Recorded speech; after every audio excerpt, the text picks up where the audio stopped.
Good morning, everybody, and a happy Saturday morning to you.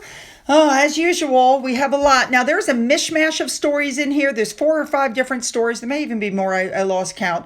But we're going to touch on them because they all kind of tie together.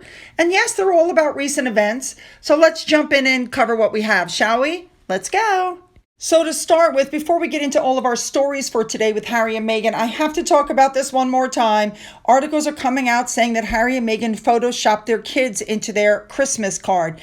Now, this particular person on Twitter pointed out that the clothing and the shoes were the same, a bit of tweaking, some highlights added, unused footage. And this is what she's talking about. So here is the picture that was put out in Harry and Meghan's Christmas card. We've all seen this. Now, I'm going to show you the card and I'm going to zoom in on Archie as best as I can. And what this person on Twitter was talking about was this. Look at this.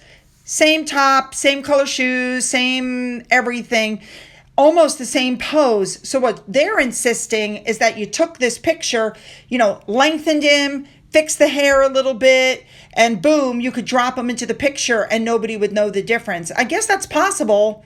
I guess. All right, let's move on to our other stories. Next up, I wanted to touch on this story. Articles are coming out saying that Meghan Markle is upset because she expected Catherine, the Princess of Wales, to intervene to help solve the feud between Harry and the rest of the royal family, including William. She apparently expected support from Catherine during this time, but it didn't happen. So now she's, disappointed in Catherine's lack of support. Are you kidding? After everything that you did, how critical you were of Catherine, why in the heck would she intervene in any way, shape, or form? What's being reported in the article is that there's an insider who thinks that Catherine could play this pivotal role in the reconciliation between the brothers and help soften William's heart against Harry. But Meghan is anxious. She doesn't want to appear too critical of Catherine because of the cancer treatment and everything. Personally, I think you're a little late. That ship has sailed. Forget it. All right, let's move on. Next up, do you guys remember when their Spotify contract was canceled and they didn't make any money? I think they got like $1 million out of the $20 million because they didn't really produce anything. Things didn't go well.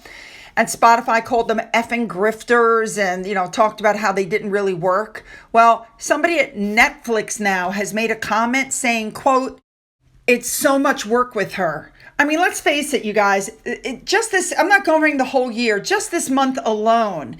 The Netflix Polo series went down the drain. They released their Christmas card, which has had so much criticism. People are like, whatever happened to her products from ARO? They might as well stop talking about that because ARO will not be the name of this thing, this lifestyle brand, even if she finally manages to launch it. ARO will not be the name. She can't get a patent. She can't get a CEO. Nothing. She can't do anything. So basically, Netflix insiders are letting everybody know that they are very dissatisfied working with her, that she's a pain.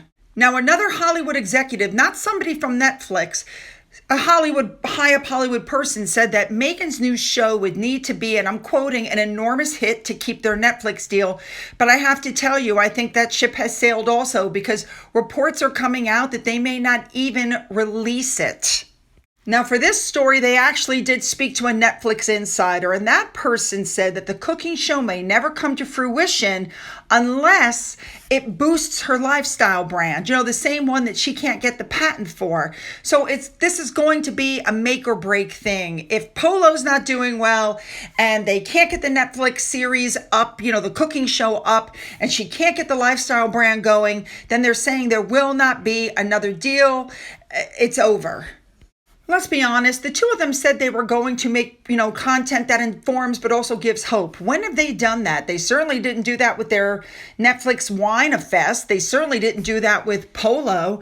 And we've been hearing about this freaking cookery show for almost a year. The joys of cooking, gardening, entertainment, friendship, but nothing else.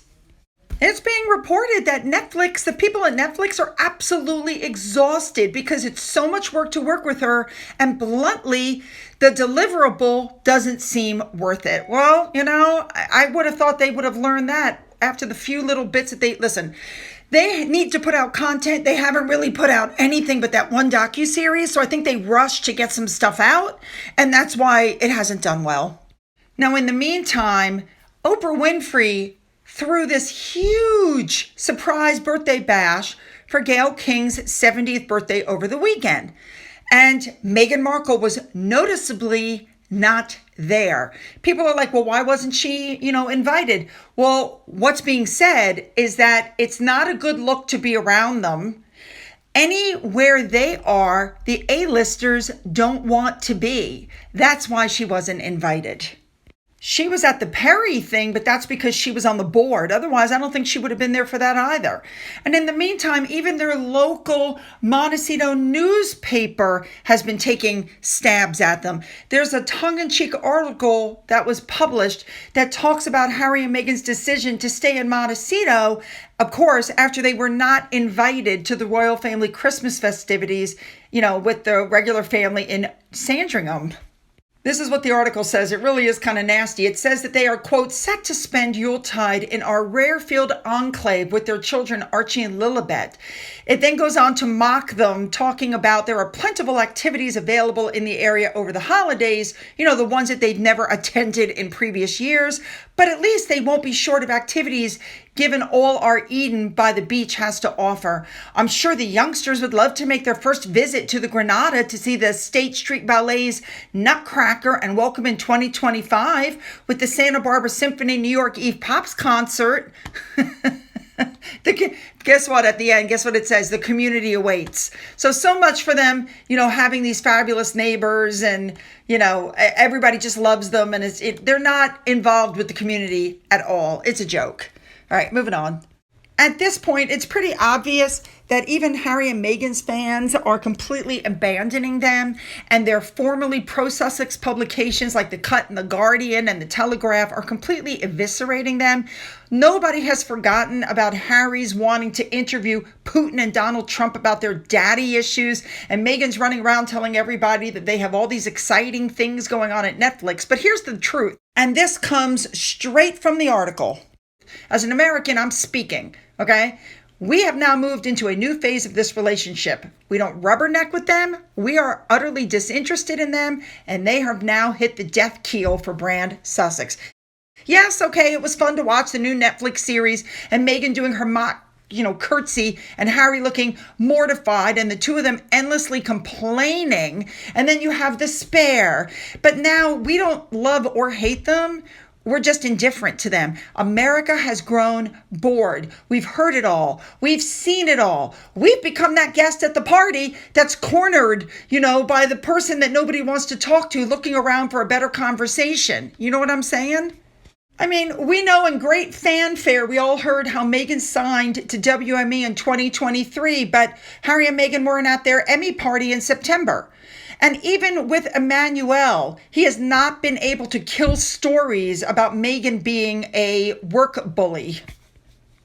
Because their information supply has been choked off by the palace and they can't produce any more content, which is royal gossip, there's no invitations, no state dinners, no birthday parties like the one for Gayle King, no offers to the Met Gala, no offers to jet off with Jeff Bezos, not even Tia Ellen's because she moved to the Cotswolds. I mean, come on.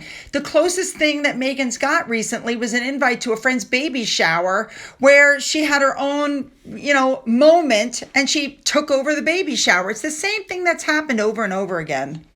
All right, let's move on to our next story. They're saying that Harry and Meghan are left hurt and angry because Prince William met with Donald Trump, the new president-elect in France. Remember, they went to the Notre Dame reopening after that horrible fire. And Mr. Trump said about William, he's doing a fantastic job.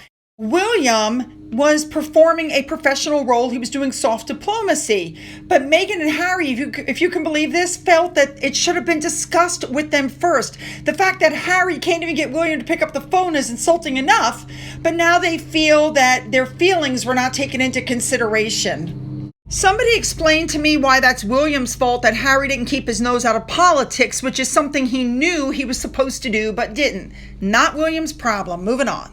All right, next up, just FYI, I've told you this before, but it came out. Yes, Harry and Meghan have a second Christmas card. The one that they gave us was a business card. And they do have a second card that does show the children, but it's being held from the public. It only goes to certain friends and family. I can't imagine why they even bothered to put one out to us.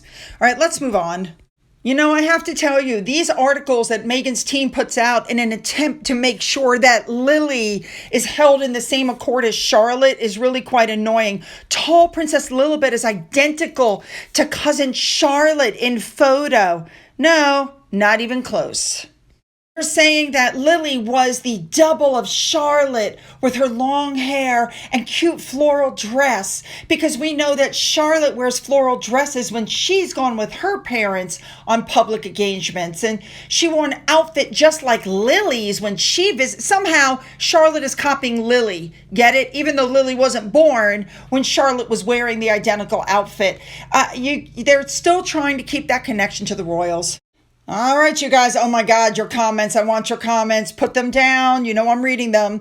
Don't forget to hit the thumbs up button and go down into the description box where you'll find the link to video number 2. Follow me over. Let's go.